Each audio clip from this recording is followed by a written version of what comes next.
Hi, and welcome back, or welcome to the Mindset and Performance Podcast. I'm Dries, a mindset and performance coach. I help athletes and young professionals with their career development. We work on a wide range of areas, from training to nutrition, but focus essentially on the mindset, as it is the key to everything else. The whole idea behind this podcast is to deconstruct the habits that led people to their success, to learn from their experience and understand psychology behind their actions and behavior, and of course, to know what kind of mindsets they have. Magician Ash Grunwald is one of those rare people who are passionate and genuine about what they do. I met Ash through my buddy Michael, who introduced him to me as a musician and a surfer, just to find out that he is much more than that. In our conversation, Ash talks about his journey from sport to music and what it is like to tour the world with athletes such as Kelly Slater and Stephanie Gilmore in the WSL. Ash also shares with us his philosophy, routines, his love for the music, and what drives him. I really enjoyed this conversation and hope you do as well. Okay. Well, thank you for making time for this. I was really looking forward to it. Cool, brother. No worries. I know it's going to be fun. How many times we met so far? We had an inspirational little chat on the beach a little while ago. So I think twice. And we've always had very good chats into similar kind of stuff. So yeah, Mikey has good connections, and I think he's the guy that connects people together. Absolutely, he's got a gift for that. On the WhatsApp group where we are all together there for surfing. Yeah. Every time he's bringing somebody new, like James, this guy that is in the group also. Have you met him before? Yeah. I knew him from so long, but I really didn't know that was that James, that it was in the WhatsApp group. Like I surf with him, and I keep on he drops on me, I drop on him sometimes. And that day he came pick us up, and we went all the way to Jimbaran surfing. Oh, right, cool. On the airport, right? It was quite a nice day. It's a good quality, isn't it? And the thing about Michael that I really notice, apart from his gregarious personality, and he can get along with anyone, which is really great. So can I make friends really easily and stuff like that, and I'm really friendly in the water. But he has one practical thing that I don't have, which is he can remember people's names. That's good. I'm quite impressed about that. He's so good at it. Yeah. And for me, I've let that one little practical thing really change the potential of what's achievable, and just not bothered to get good at learning people's names. But this year, with having so many different positive changes and thinking about positive thinking every day, and pretty much my brain is, and my thoughts on the world and everything is changing every day. And I'm realizing that there really are no limits, and it's really fun to learn stuff. So I'm sort of making it my thing, and now I'm putting it out on your podcast. But I'm making my thing to, at some stage, get better with names. Do you have a specific technique on how to learn names? No, not at all. I need to look that up or learn from you right now. Well, we have.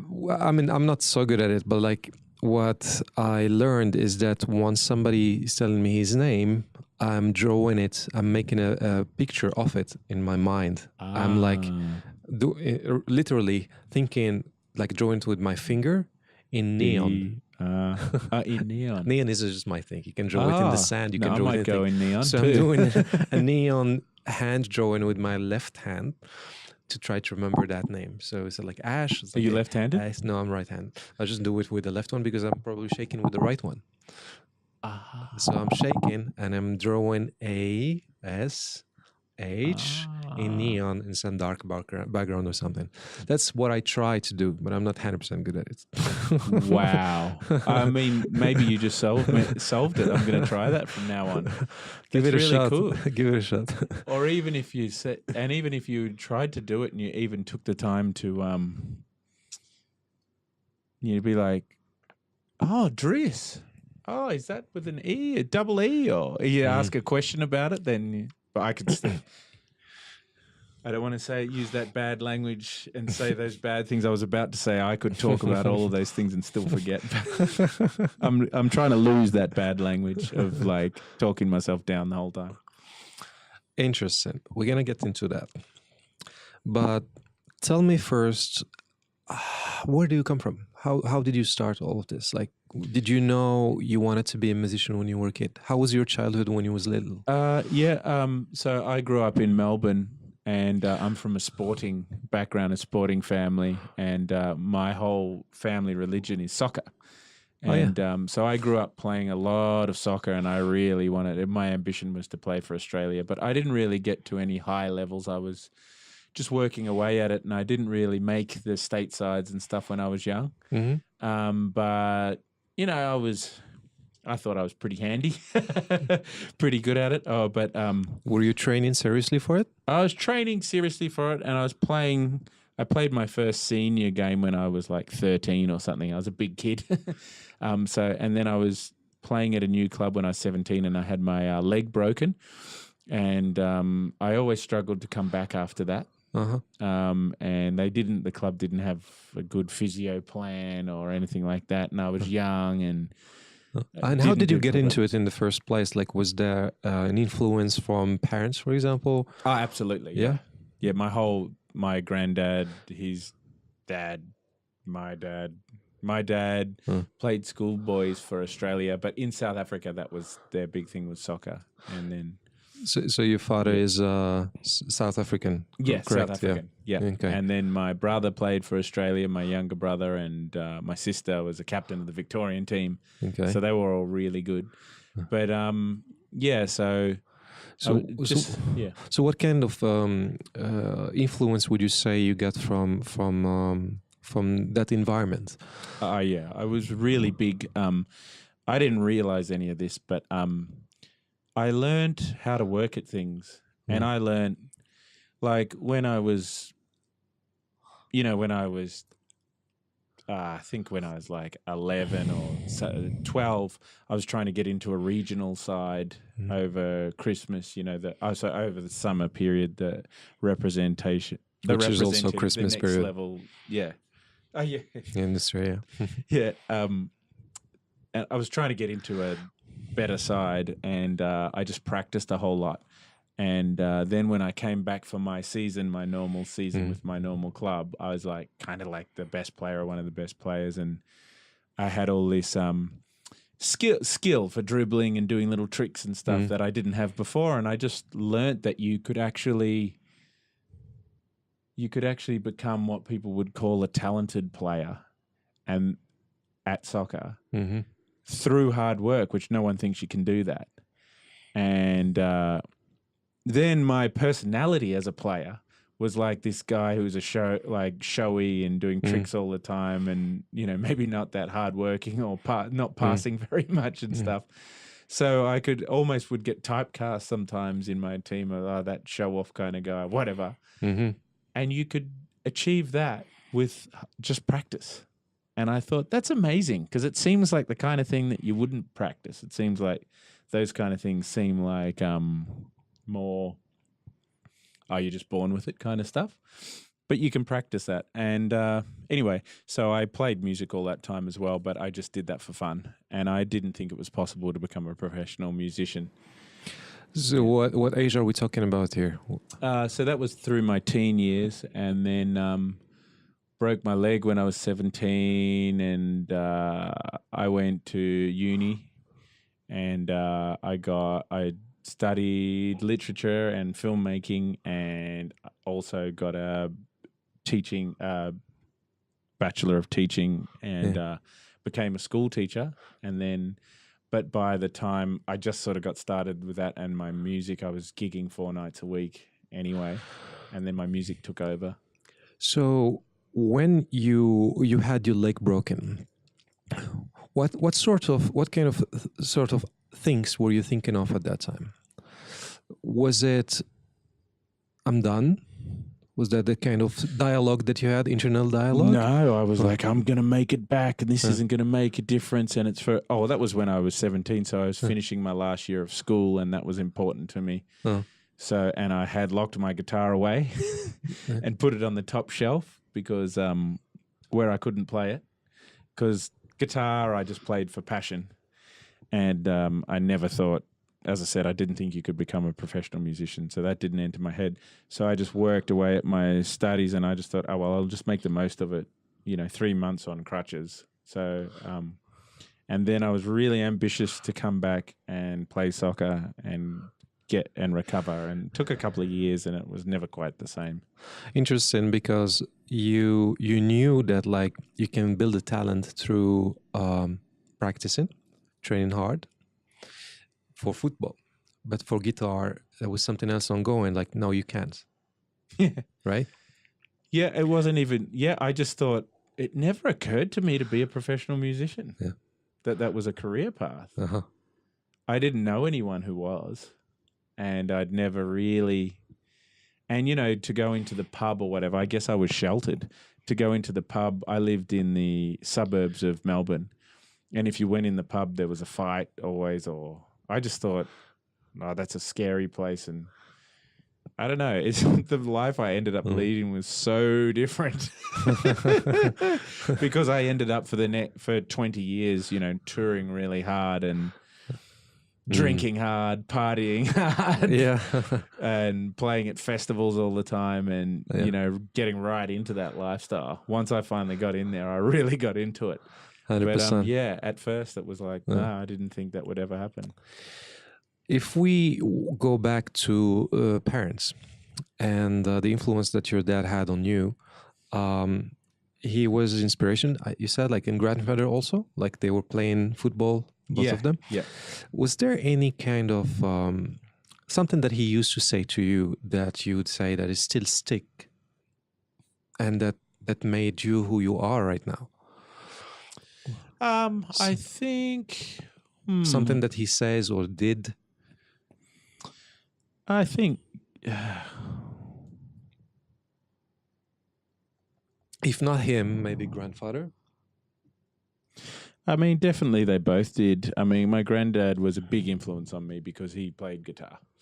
Oh. And there you go. But I'm just trying to think of anything specific. There would be a lot. My dad was a soccer coach too. Yeah, there was one thing that I'm starting to apply now that I've applied many different times. But even when I wanted to go as far as I could playing soccer, there was that, I think my dad was the one who said, reach for the stars, and, if maybe you'll, if you don't reach the stars, you might reach the moon, Oh, that's an empowering one. Yeah. And it's funny because that's how I'm thinking right now this year. Because what happened to me was with my music career, once I wanted to become a musician, fast forward a few years, and I decided that it is possible to become a musician. When was that? That was probably at the age of about 24, actually, which is kind of late-ish in a way. Mm-hmm. Actually, no, maybe 22. And then I had an album in shops by the time I was 24. So once I decided, I was in a relationship that was kind of holding me back. And once I broke out of that, I just went crazy with it. And actually, my ex said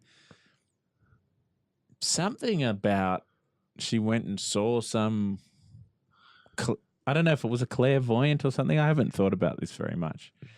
But she said I was going to be some kind of musician or something. And she just said something about that to me when we were already broken up and we were just talking. It was an amicable split. And I was like, what are you talking about? But I didn't know what she was talking about. But then I ended up being a successful musician, so that was pretty interesting. But yeah, it just sort of happened.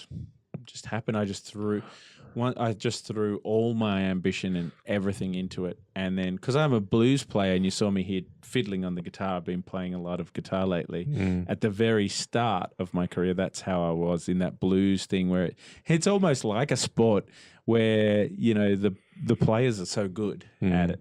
And it's all about playing tricky. Well, it's not really. It's about feel, but it's impressive, the people who do tricky things. Yeah. And I saw all these kids Like I was 22, 23. I saw a 15-year-old kid shredding. Like they were amazing. And I was like, oh, I've missed the boat at this bloody thing. I started too late. But I just ended up focusing on my songwriting and different things. And in Australia, so this is the late 90s. And then basically get into 2000, 2001. And the Roots movement started up. And you had, I don't know if you know these guys, John Butler and Xavier Rudd. And John Butler, yeah, for sure. Yeah, that kind of thing. I was kind of part of that movement. And I hitched a ride on that. Even though I was a blues player, it was not exactly what those guys were doing, but I was along with that movement. I was part of that movement, and it just went crazy. It was really cool. So I just was lucky enough to have a good career, and then I got into surfing, and I just used my music to go on heaps of surf trips and travel around Australia a lot, and go on heaps of snowboarding trips to Canada and play music there and all that kind of stuff. So I definitely used my music for that 15 years to have an amazing time. I can imagine. Yeah, it was pretty fun. So how satisfied are you from your music career right now? Like, if you gotta put a number on it from 1 to 10, like 10 being super satisfied and 5 is average, where would you place yourself? Well, everything's changed this year. I mean, at the start of this year, I would be around 5. Although I say that it's really tough because I've had prosperity and I've done well financially out of it. And I never expected anything. All I wanted to do was not work a day job. And I was shocked we have a radio station there called Triple J in Australia that's for the youth stuff, like whatever's cool young people kind of music. And when I started, you would never ever hear any blues on that radio station. It wasn't even any kind of aspiration. And then I was getting played on there all the time, and I ended up actually being a DJ on there for 18 months and stuff like that.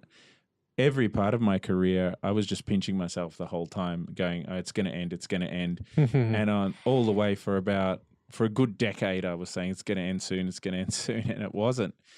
And then fast forward till I've been doing it for about 15 years, and then my last album that I did like about probably 4 or 5 years ago now, that I put a lot of time and money into it, and Triple J didn't support it because I was too old, and that really affected my numbers. And then I went to America. Somebody just flew me over there to record with all these blues masters, paid for everything. I didn't pay for so much as a coffee. And that was amazing. And it was like, oh my God, now I'm going to transition, this Triple J thing, the whole roots scene is over now kind of thing. But now I'm going to transition into being like a young blues guy rather than an old roots guy. Wow, that's going to be amazing. I've been rescued out of the blue. I thought that was amazing. And then that guy I recorded, and then that guy kind of disappeared. And so it was just like all these doors were shutting, and it was just a really tough time for me. It disappeared after the recordings, after finishing. Yeah, with the recordings. With the recordings. Yeah. Oh, no. Yeah, so it didn't happen. The album didn't happen. And then, I was pursuing a career, trying to get things happening in America. And I did do a tour of America with Xavier Rudd, which was really cool. And then I had a booking agent there, was going to start touring America. That fell over.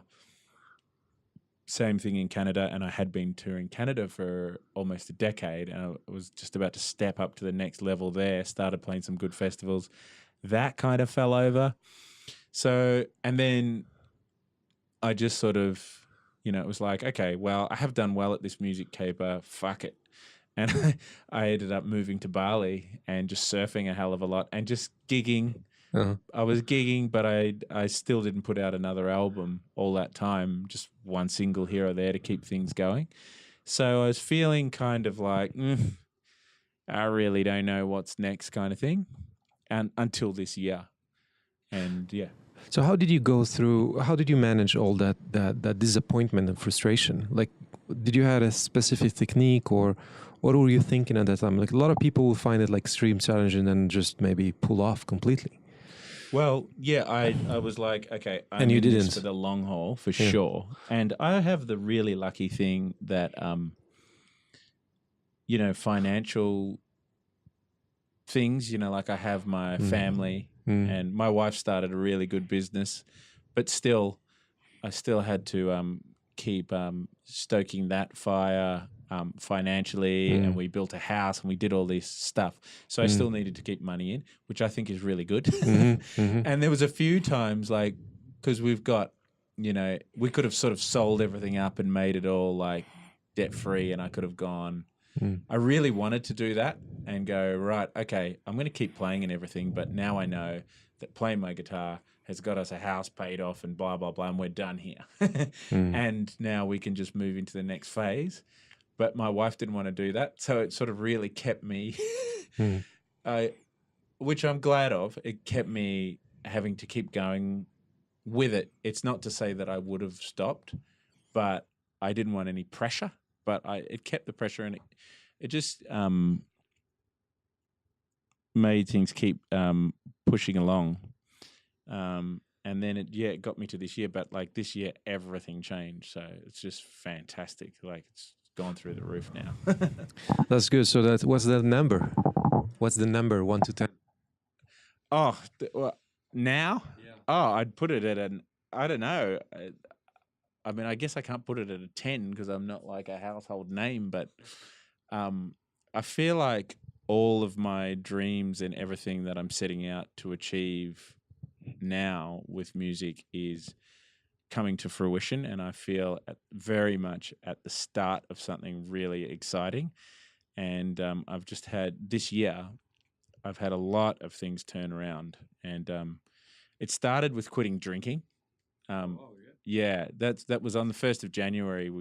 We both, my wife and I, quit drinking, and because I've been partying my ass off for 20 years, and she had too, and you know, like surfers can be renowned for really getting into it and drinking a whole lot and partying a whole lot, and so can musicians, and I was both, and then just traveling. I'd always be drinking on the plane, always be drinking in the lounges, the airport lounges, you know. Could we go a little bit backward to the time where you realized that you're gonna become a musician? So you were into it, like you said, when in teenage time, you were playing casually, right? Like you're writing also. But when did you know that it was that's it? Like I'm gonna become a musician. Did you? What kind of feedback did you had at that time that gave you the confidence to go for it? Was it cheers from people? Was it you listening to your own music? So is it an internal feedback? Okay, I'm good at it. I'm listening to it. It sounds good. Or is it like becoming popular? People responding to it? What is the feedback that you respond to most? External or internal? I think it must be. I think we don't realize how much these things are internal, because you wouldn't be.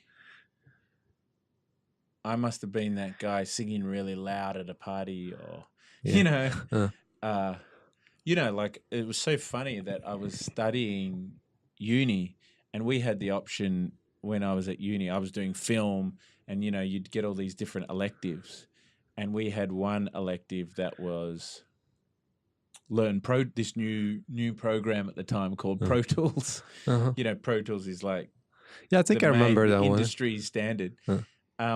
And I had that much no idea that I was going to become a musician. That there was another elective that was animation, which I didn't care about animation at all, but I took that rather than take the Pro Tools thing.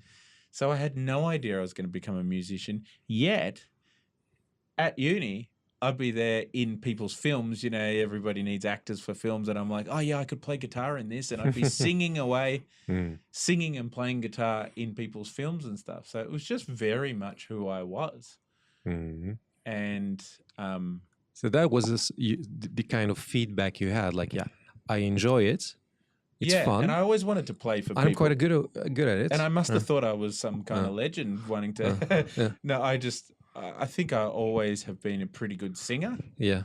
And also my interests in music were very specific and very weird for me in my generation, that I was really into blues and that I even knew blues and was, singing blues. It wasn't a very normal thing for a kid to be doing. And I felt very drawn to that. So it felt very soulful. That's like chapter 1, right? Like if we want to call it like chapters as in books. What would be chapter 2 there? So chapter 2 would be, it's a little bit of a transition, but I moved into the city of Melbourne, and I started, that's when I broke off with that relationship, and then it just really took off because I've got this quality that I got from my dad there of just getting obsessed and really going for it. So, they have these blues jams that people do, like a open mic night kind of thing. But I was like touring them, like touring Melbourne doing them. I was doing 5 nights a week of every blues jam that they had in the whole city. It added up to almost every night of the week. So I would go to every one and get up for my 3 songs and then get to know some musicians. And I just took it from there. And then fast forward a couple of years and I got a small, what amounts to a record deal basically. And had an album out in shops. Were you supported by parents, like when it comes to the choice of career that you wanted to do? And so my parents didn't have a lot of money, but they did. I don't mean necessarily financially. I mean like encouraging you, like, yeah, do whatever you want to do, or... Yeah, what I was going to say was not that it was financial, but what I was going to say is my parents didn't have a lot of money, but they really did bust their gut to send us to a private school. They spent all their money. My dad was a builder, and they spent all their money on that. And I really respect them for that. It's not like it really mattered that much necessarily, but it was important to them, and it made me realize that my education was important. So then when I got a job as a teacher and then decided not to do it, you would have thought that they would have said, "What the hell are you doing? We work so hard to get you to that level, to be able to have an education. Now you're going to throw it all away." But they didn't. They just said, "Oh yeah, go." And I think I look back on it and I think that's really good. And if I had gone to that much effort for my kids, I might not have been so good about it. I don't know, but they really were encouraging in that way. They didn't know anything about music. It was seemed like it was a whole different world to all of us. But that was the exciting thing for me. And it was also, and what came with it was smoking joints and drinking and being in, my first, one of the first blues bands I joined was a scary, well, not scary, but it was this real tough Aussie kind of band. It's so different to how I was as a, with my family background and my whole background of and I was playing in these bikie clubs and all this stuff. And I looked like this I had dreadlocks and I was like this little... Yeah, I saw some pictures in the internet. I was this little half brown little dready in these bikie clubs. And it was a real education. It was a quick education. And it was an adventure. And when did surfing come into take place in there? Well, I guess I started surfing whenever I could, as soon as I could, kind of thing, in my early, when I got my license, because you can't surf in Melbourne. So yeah, you got to drive an hour and a half or something like that, right? So I was doing the hour and a half drive. It was a very thankless... I've put a chapter of that in my book. That's how my book starts, with me doing that. Oh. So when I was at, that level of starting to play around the local blues clubs and different things, but I'd be jetting down to Phillip Island, which was 2 hours away, going to surf in the freezing cold, probably standing up for about 30 seconds for my whole day's effort in the freezing cold on a super thin thruster, pointy nose thruster. You could, the sort of thing almost impossible to learn on with a really stiff wetsuit. So I did that for a fair few years until I got a mini mal, and then I started to progress a little quicker. But surfing was exactly the same as the music thing. I was just obsessed with it, and now to think about some of the things that I've done, like gone on a lot of trips with pros and done about, I don't know, maybe about 10 boat trips to the Mentawais and different places like that, and surf some reasonably solid waves around the place. I've actually surfed in Morocco. Oh, you once, did? Yeah. Oh, awesome. Had What a bit of about? fun. Anchor Point. Oh, yeah, the legendary Anchor Point. Yeah. And then up there, Imswan. Imswan, also beautiful. The Yeah, long yeah. longboard. Yeah, that's a Longboard. bit more like that. It was huge swell when I was it. we went, Okay.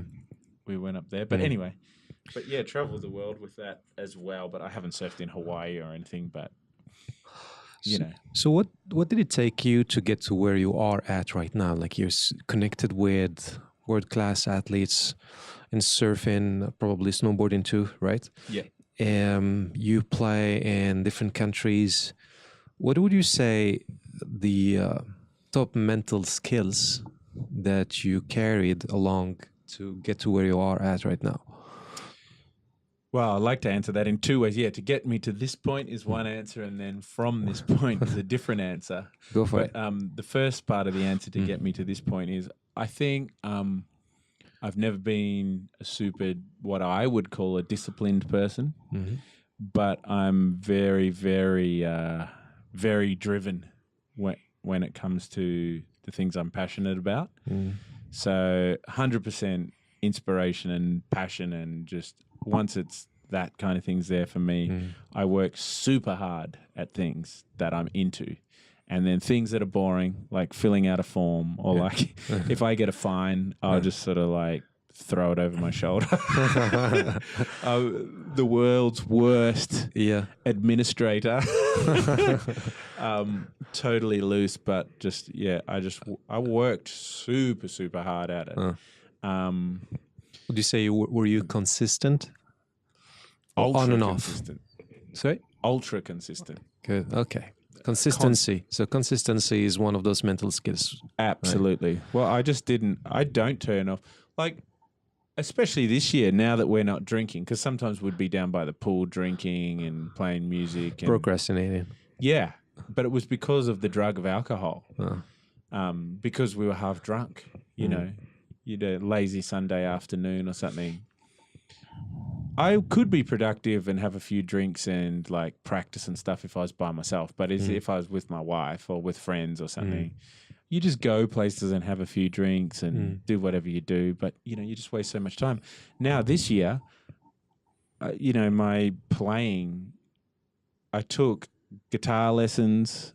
I took, and I've been playing for 30 years, but I took guitar lessons, and I think I'm definitely playing at a level double as good as I could play a year ago. And I've taken vocal lessons, which I was mainly known for my vocals, but I have improved a lot at singing as well. And even the way I'm talking right now, saying I've improved at this, I've improved at that, I couldn't have said that a year ago. I would have felt like a wanker. You know, I got the Aussie tall poppy syndrome thing going, and you're not allowed to talk that way. And I'm just so sick of that. And I feel like that really held me back. And very interesting. Yeah. You know, I used to live in Sweden before. Yeah, right. 6 years. Yeah, right. That's how we made a connection with Mike, actually, the first time. I told him I used to live in Sweden. He's 14. And it's very similar. What you're telling me here about Aussies is very similar to Swedes. They wouldn't be saying things like, I'm good at this now. I'm better at that now. They wouldn't say it. I never understood why. It's a cultural thing. Yeah. But it holds you back. Absolutely. Yeah. Absolutely. It holds you back, and I think everybody checks on everybody else too. Like, it holds you back, but it holds others back too. Everybody's holding each other back that way. And I'm just really sick of that. I'm really sick of negative self-talk. And that's what changed for me this year.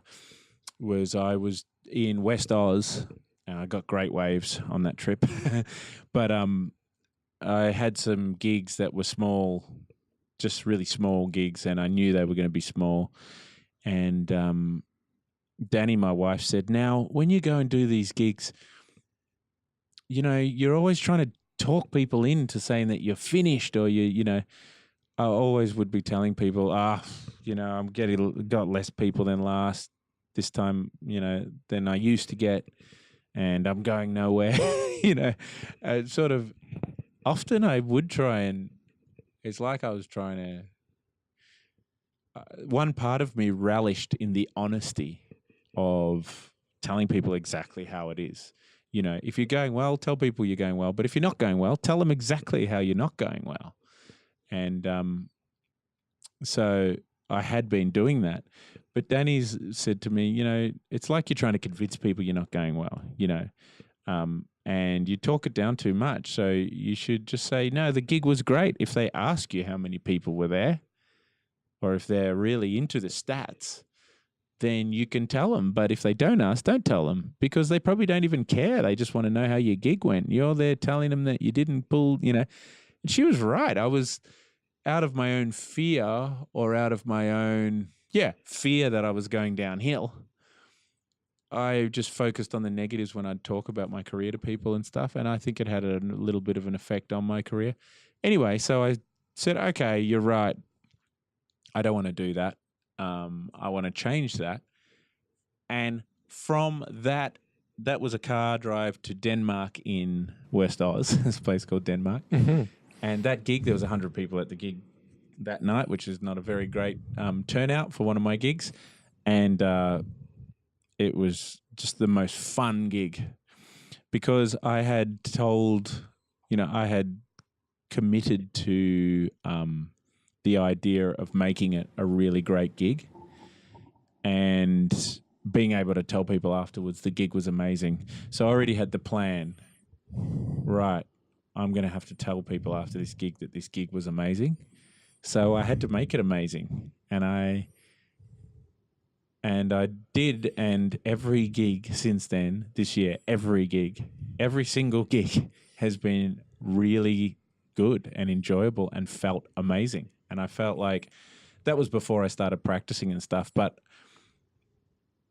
it was just, to me, it was night and day. There was a vibe in the room, and it felt really inspired and coming from a really good place. And I couldn't tell people enough who are listening to this that like a lot of that stuff that where you project, it's in a lot of positive thinking, and everything from The Secret to Wayne Dyer to the guy you sent me to.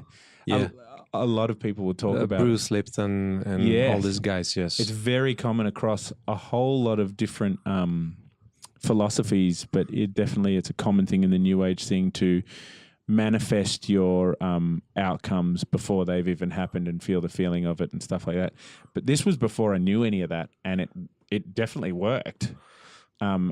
Now I look back, I see it as that kind of thing. But at the time I was just thinking, wow, I've already said I'm going to have to tell people it's a good gig, so I'm going to live up to it.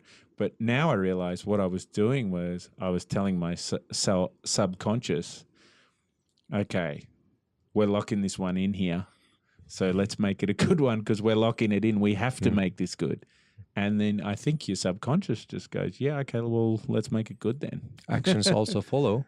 Yeah. Behavior also follow, and outcomes are affected 100%. Yeah. Yeah, it's what you wrote on the sand there. And one thing that also I recommend people to do, like if facts are negative, let's say it wasn't a good gig, to not put a period at the end of that phrase, because then you will have a passive behavior or action, which is doing nothing. Like, it was a bad gig, period. Is to put a comma there, it's like, and reframe it. And it's also called redemptive storytelling. So it was a bad gig, but I'm working on making the next one better. And then watch and notice what kind of emotions comes through you. It's excitement, motivation, and looking forward to how you're going to make it even better the next one. And it's quite motivating to do it that way. That is absolutely amazing. And it's just amazing that you said that. Because what happened to me maybe a month later was I was homeschooling my daughter Sunny, and we were doing some work on growth mindset. And I was just writing about this as well, but like little 3-letter word that I thought about after that. I don't know, they probably talked about a lot of things, but this is what I really took from it. A little word called yet. So, I'm not a good surfer, full stop. Or I'm not a good surfer, comma, yet. Yeah. And it makes all the difference. And I'm trying to teach her that. And I'm thinking, wow, it's really great that they teach these kids these things. This is really good for Sunny. And then I'm like, How old is she? hang on, she's 9. But I'm like, Wow. wow, this really applies to me. And my life was changed at that moment that I realized that. And that's why I said to her piano teacher, hey man, do you know anyone who knows, because I've been playing Jimi Hendrix's music my whole life, but Voodoo Child's one of my favorite. Me too. Yeah, I love it. And I can't play the solo yet. And like Hendrix, and I'm like, why don't I just, if I can't play like Hendrix, that's fine, but isn't there a yet that I can put on that? So I asked her piano teacher, hey man, do you know anyone who can play like Hendrix? Because I want to learn that solo to Voodoo Child. And he said, yeah, I can.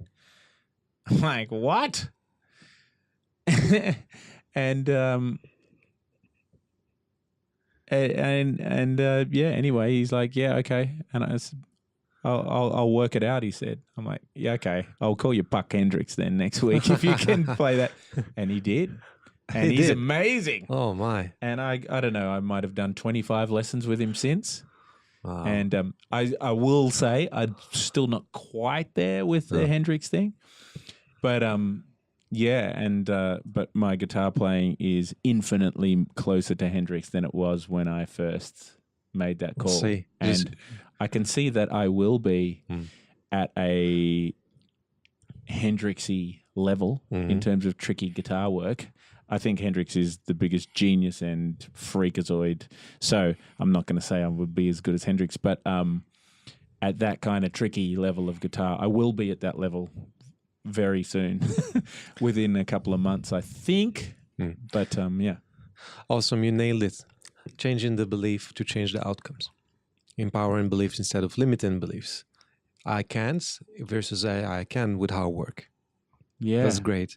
So I want to go back to the passion. You said like, I'm not the, what word did you use? Like the most disciplined person? Yeah, I wouldn't say I'm disciplined. Yeah, okay. I'm not disciplined at boring things. But driven. That's what you used, word driven and passion. So what's important to you about playing music? What are you after when you play music? When it comes to music, music is me. I definitely was born to play music because music was never confused for me originally with ambition. So it's very closely linked to who I am anyway, whether I'm world famous or just playing in, the backyard.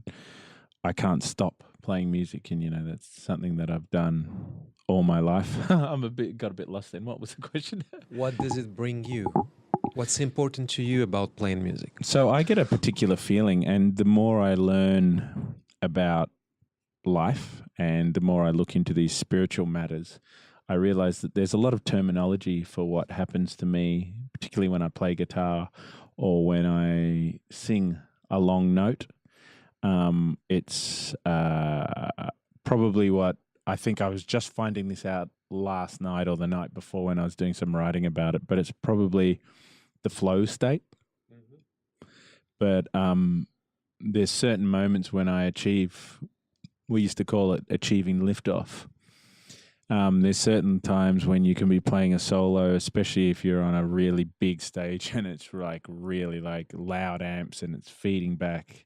You got your guitar's talking to the amps and you're getting that and you're playing notes that sustain forever and your eyes are closed. And for me,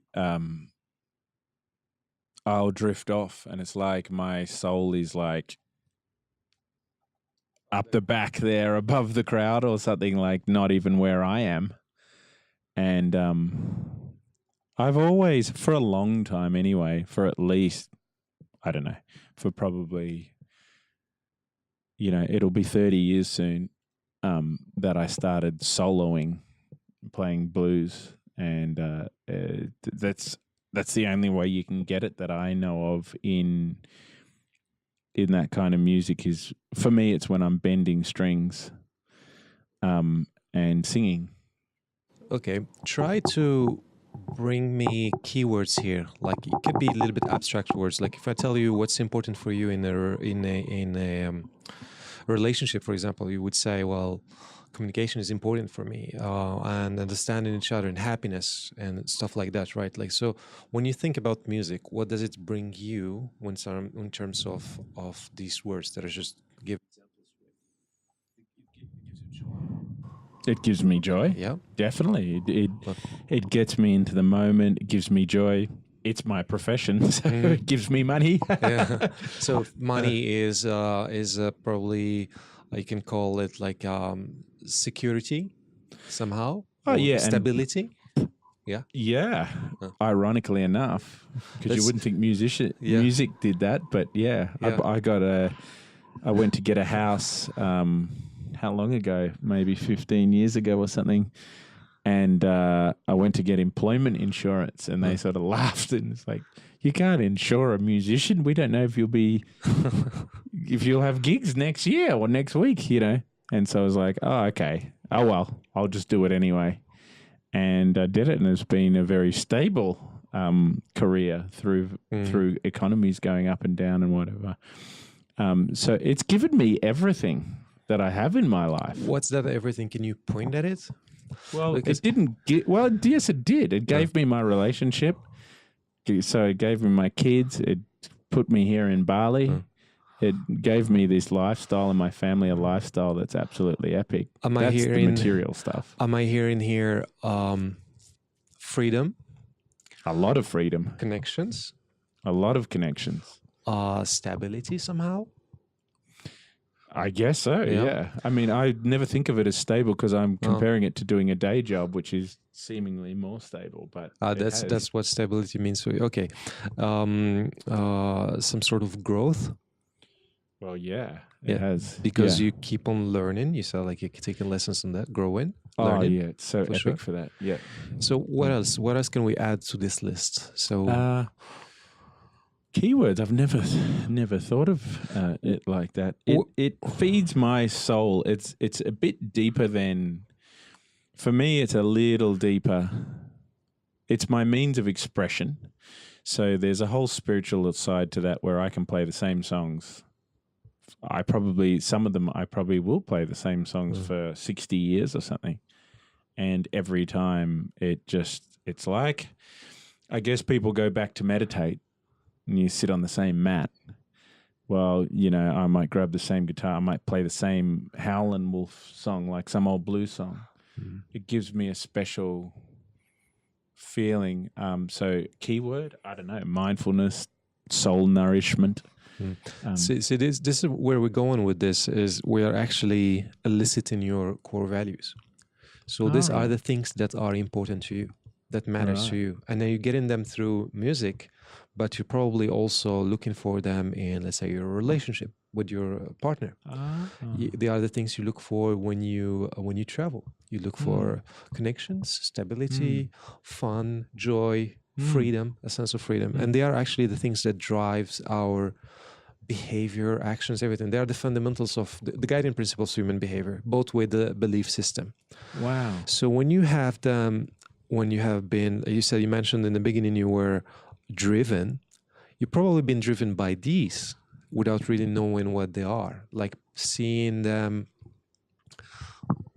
materializing them into, I will be doing gigs, I will be traveling, but in the underlying layers, they are those things. And those things we call values, needs, you name them.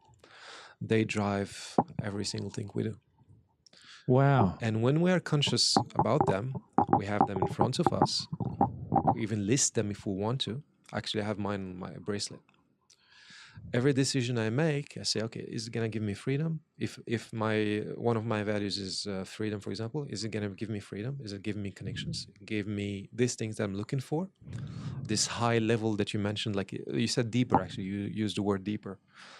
Am I gonna reach that deep level by doing this thing, or taking this action, or this working on this project, whatever?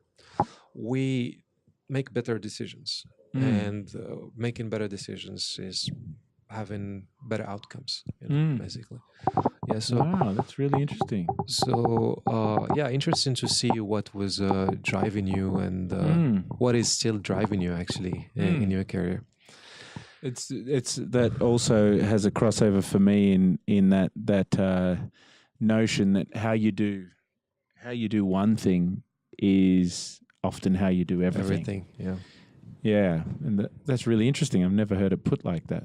It's really cool. Okay, so one more time about music before we move to a different type of questions is, what are you after in, maybe not necessarily about music, in life? I'm really fun loving and I love learning. I just love having fun. So in the past, that's been in the form that it's not taking as of this year with the not drinking thing. Okay, so I asked you, what are you after? What is your why? And you said, one thing that's...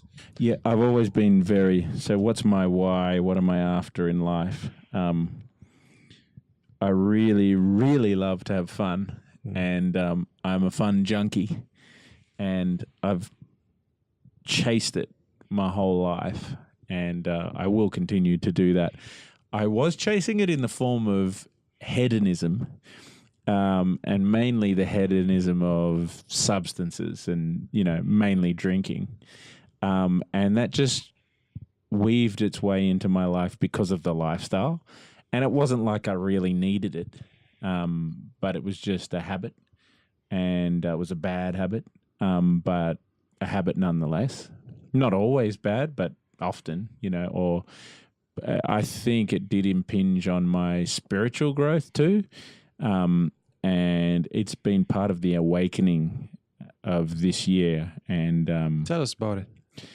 Well, I just think not having it in my life at all, because as every day goes by and things get better and better, it's like this year, it's like I've been running with a backpack on full of rocks, and I've taken the rocks out, and now with the same amount of effort, I go twice as fast, twice as far, and every night I fall asleep, I'm like, well, it was a really good day, but God damn it, I didn't get to do like those other 300 things that I wanted to do, because at the moment, this year I've hardly watched Netflix, or I am cramming YouTube all the time on these topics and things pertaining to my interests. Tell us about them.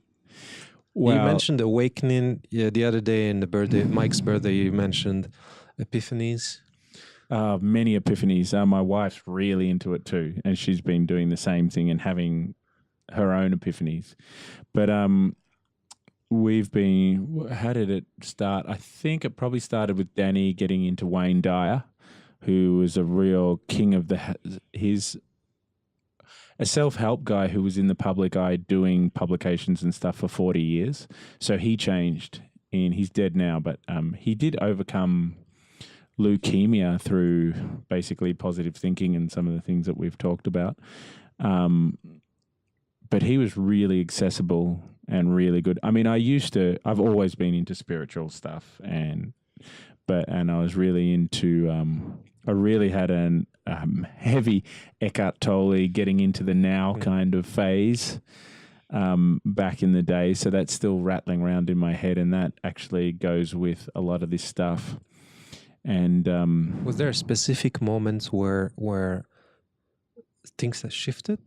It said January you stopped drinking, right? And then I think around May or when we met the first time, you were a lot into this, right? Like you Yeah, I were talking was. about- I don't know Was there what. something like something that initiated all this awakening, or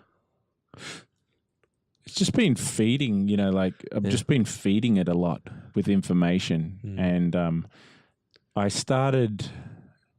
still haven't started a really organized meditation practice, but I can just feel it. Like every day I meditate throughout the day in everything that I do. I do a lot more mindful stuff. Do it a lot in the surf. Do it a lot when I wake up. Lots of visualizing. Lots of. I started journaling for the first time. That was quite recent. But I already started to manifest things before then. It was really weird. I was downstairs here, and Danny was saying to me, "Now imagine the Forum." Which the Forum is just this beautiful, beautiful venue. And it holds about 2,000 people, maybe more. She's like, now how are you going to sell out the Forum? And I'm like, what? I can't even sell out the corner at the moment. And the corner is where I've played for many, many years, and that's about 750 people or something. And then I was like, well... And I was thinking about it. I was thinking, how do older guys and older blues guys, or how would I do it? Because I didn't want to just start manifesting, say, okay, I'm manifesting that, and then just have no path to it that I could see. That sounds to me like just wishing, And I didn't want to just wish. I wanted it to have credibility. I had to at least see some way of making it happen. And I was like, well... We were laying down we were sort of meditating a bit after doing some yoga. And I was like, wow, I guess maybe if I started working on my guitar playing and became a guitar guy, Like Joe Bonamassa, that's a guy who's probably the main blues rock guitar shredder guy in the world at the moment. He comes to Australia, he kills it all over the world. Maybe I'll become a guitar shredder guy. And then I stood up and I walked over and checked my phone, and there was a thing from my agent, and it was like, oh, have you ever heard of a guy called Kenny Wayne Shepherd? And Kenny Wayne Shepherd was a guy who I used to play along to when I first moved to Melbourne, who was he's a big blues rock guitar shredder guy. And so I got these gigs with that guy, and I just finished that tour just the other week. And to me, that was pretty funny, one of those funny little coincidences. It was like, wow, because I've never done a gig with one of those big guitar guys ever before. And I just said it, and then I just picked up my phone, and there was the support for Kenny Wayne. And that gave me something to work towards, and that helped me to do what I just said I wanted to do. Well, that's quite powerful. Yeah, it was pretty weird. And Joe Bonamassa is now on my album. Because that album in America that I was telling you about that got lost, this year I got a good young manager. He tracked it down. I've got it back. And we got Joe Bonamassa. It was so funny because I was here with my guitar teacher here. We were trying to learn some Joe Bonamassa. And then I said, you're not going to believe this. He's going to be playing on my album. Wow, and awesome. He's on there. Awesome. Yeah, so, a few things in that area. It's like, wow, there is a bit of ask and ye shall receive. So I'm starting to have a few of those little evidence points, and you can poo-hoo all of that stuff if you want to, easily. But the main thing that changed in me, because I was very much a skeptic before, is like, do I want to die and fill out do you go up to heaven and fill out some question and answer, right? You were right about this and you were wrong about that, and this is the way it really is. And you don't like questionnaires and formulas.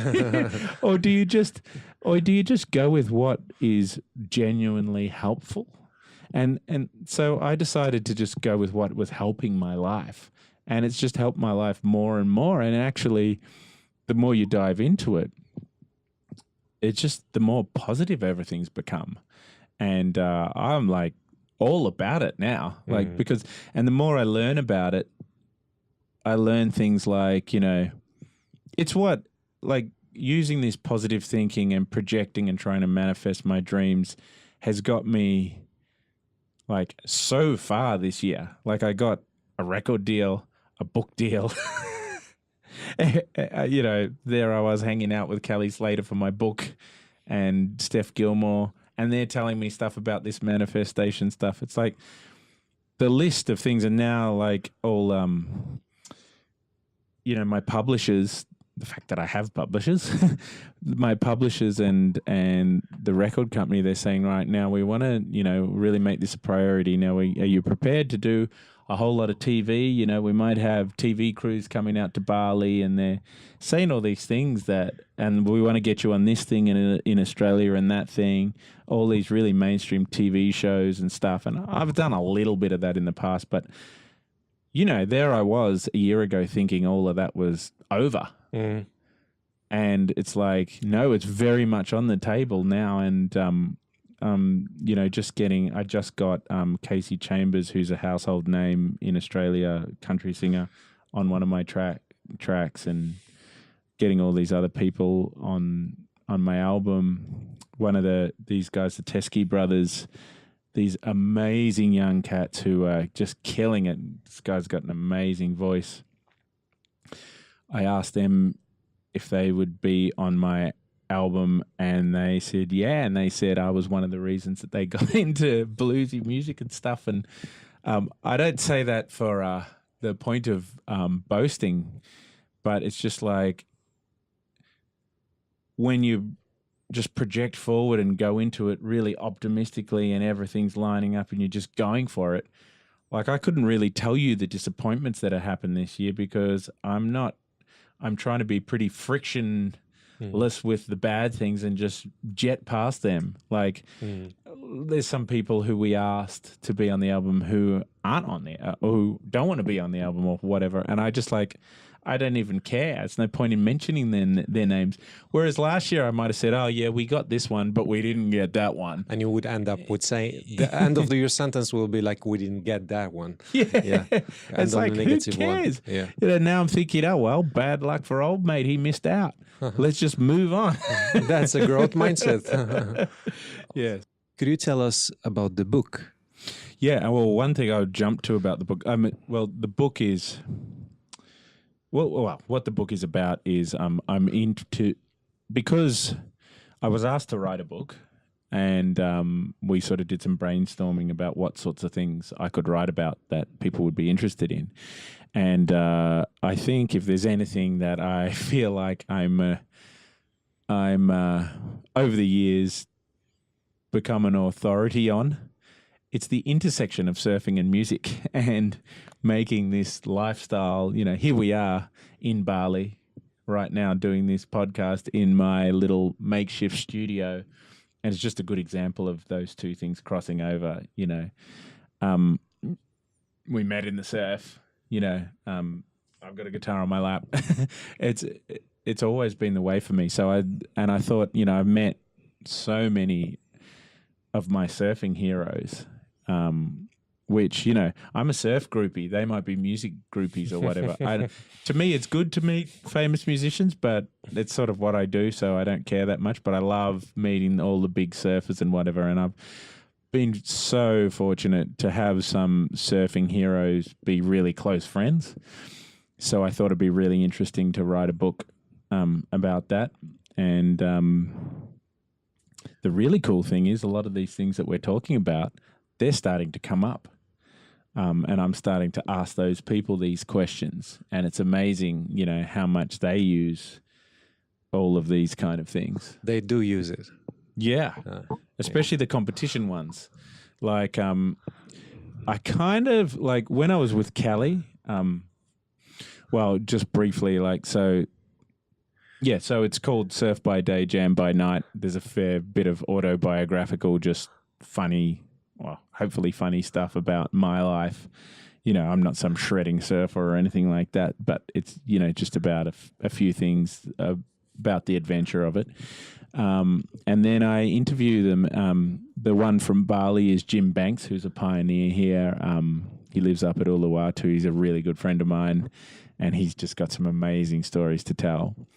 And then Dave Rastovich, who's a really big activist in the surf scene and a charger, and he's a really great friend of mine. He's the best man at my wedding, and we've done a whole lot of things together. And Bo Young, who's another really great mate, who's 2 times world longboarding champ, and yeah, he's a really good friend. But anyway, I won't go through them all, but like the big ones were really Kelly Slater, Steph Gilmore, and Jack Johnson thus far. Jack, I had to do a phone interview, but it was still great. And I really look up to him a lot. He just seems like it. I have supported him before in the past, so I know him, but it was really good to get him on there and get some of the things he had to say on record. But in terms of manifestation and stuff, and making your dreams into reality, and where sports psychology intersects with spirituality, I think Steph Gilmore was the best one that I got. And I was just reading over before we met 2 days ago or whatever. I was just handing in that chapter, so I was just reading it over and summing it up. And yeah, she just said some really interesting stuff. And she said, you know, Callie is right into that stuff, and he was one of the leaders, and he was doing it long before other people were even thinking about it. But it's the stuff. It's been published before with Callie, and well, I'll just say what Steph will sometimes in comps like be going, I need that barrel, that 9-point ride, and she'll be seeing, Hearing, visualizing it, yeah. And then bringing it into being, feeling the feels, and then bringing it into being, and you know, and she said other things like, you know, a lot of everyday people don't dare to ask the universe for too much because they don't think it's possible, and they don't, just too scared to ask. And I think we're all like, you know, I know I've been like that in the past, and I know with my music, I was not as, I was just too busy pinching even though I worked really hard at it, I was too busy pinching myself thinking, how lucky is this? But the next investment, once you're at the stage, is to be thankful. That's great. Gratitude. And then have the gratitude. That's fantastic. I had the gratitude for sure, but the gratitude was a humble kind of gratitude that was always thinking it was going to end soon. I never really... I had the thing, okay, be grateful now, get back to work and keep working at it.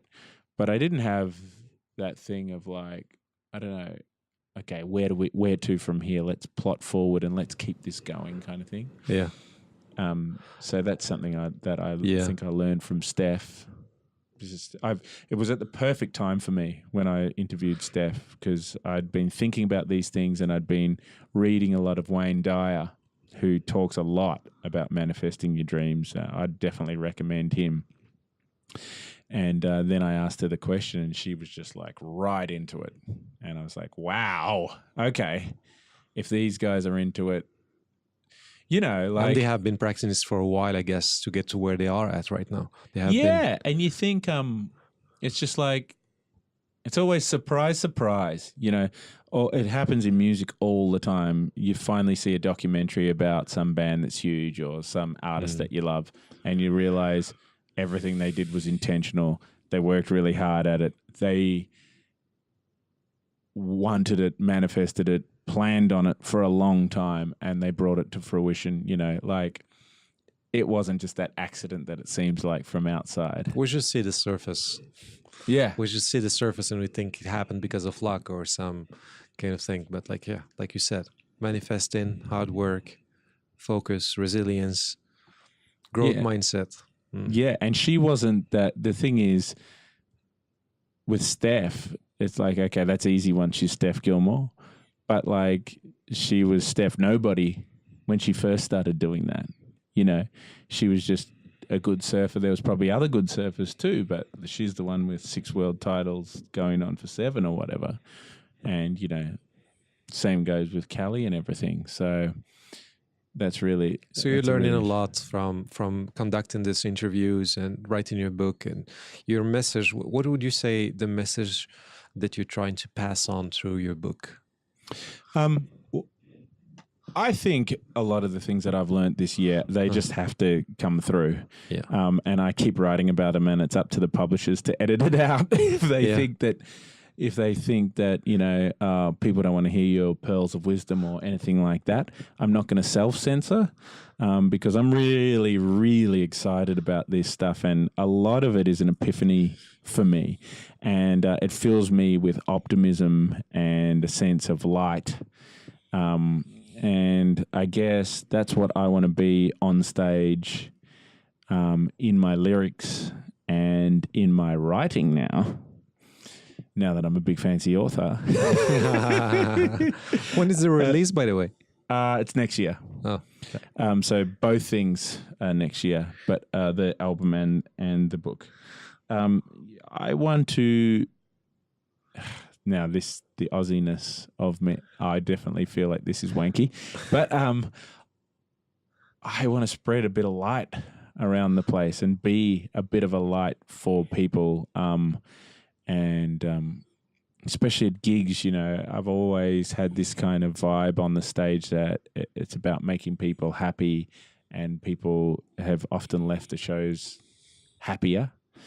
And that was a thing of mine that people used to comment on a lot. And I don't know, I think the light dimmed down a little bit. Mm-hmm.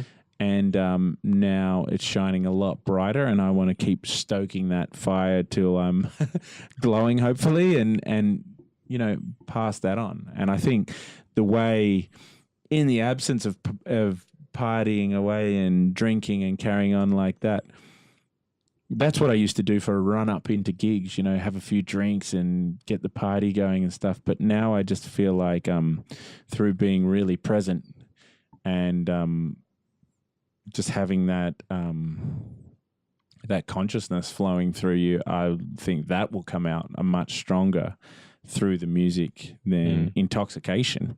And I think that was just fuzzying the message. And so I think hopefully people feel that in the moment kind of presence through the music and get the positive message.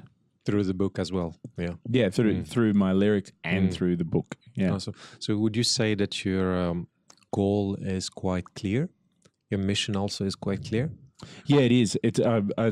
I'm really enjoying this interview because this is the first time I've talked about any of this stuff. So the words are just sort of coalescing together as I'm saying them now. So you're helping me get my shit together a little bit. But there is a way that I'm feeling at the moment, and an excitement. Even on the book front, I would like to get this book out, and hopefully it goes really well, and then I can get on to another book about these topics that we're talking about. That's more about sort of aimed at people in their 40s who hate the word manifestation and hate the terminology, but could do with a change and have never really thought that it really is possible, or just have a lot of things that they just take as assumptions and don't realize what really is possible with this life, and that your attitude and the way you go about things makes a massive difference. It can make all the difference, can make your life completely different. And also for people in their 40s who've been maybe stuck in a certain rut or whatever, to realize the world is majorly your oyster. It can be, how they used to, or they do say, today's the first day of the rest of your life. It really is true. You can really see yourself as if you're a 15-year-old kid and say, hey, I'm 40. I'm at a good starting point right now. Look at all the things I have achieved. Or even if you haven't achieved fuck all, I'm here and I can blast off from here and do all sorts of things. as if I was a 15-year-old kid with their whole life in front of them. I mean, unless you're planning on dying at 45, you have your whole life ahead of you. You always have your whole life ahead of you. So it would be cool to do something that just sort of jolts people who, it's sort of like rock and roll self-help, like for people who would never go to the self-help section or a spirituality section, to sort of trick them into it, because it's such a shame to never manifest your dreams because you hate the word manifestation. When you say that, like, I'm thinking about the word meditation. Yeah. A lot of people are resentful for that word. Like, they don't want to jump into meditation. Among them, some of them are my clients, actually. It's like, you got to meditate. Meditation, what is meditation? Is focus training. You train to focus, to be in the moment, and they don't want to do it. But back to, well, that's something that I'd have to look at too. It's been really interesting for me. I wonder if it was the one what's the guy, Dispenser? Yeah. I've been binging on him. And what was the other fella we were talking about? Because I've been getting into Bruce Lipton. Yeah. Yeah.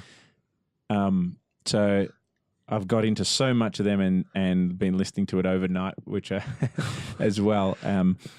But saying that I can't remember which one it was, but I've heard it said that, when you're really focused really hard on something, the frontal lobe really lights up, and you're sort of in that you're achieving. You can achieve a lot of things that are spiritual things through really focusing really hard on what your passion is, and you can sort of do a few tricks there that I'd like to look into that more.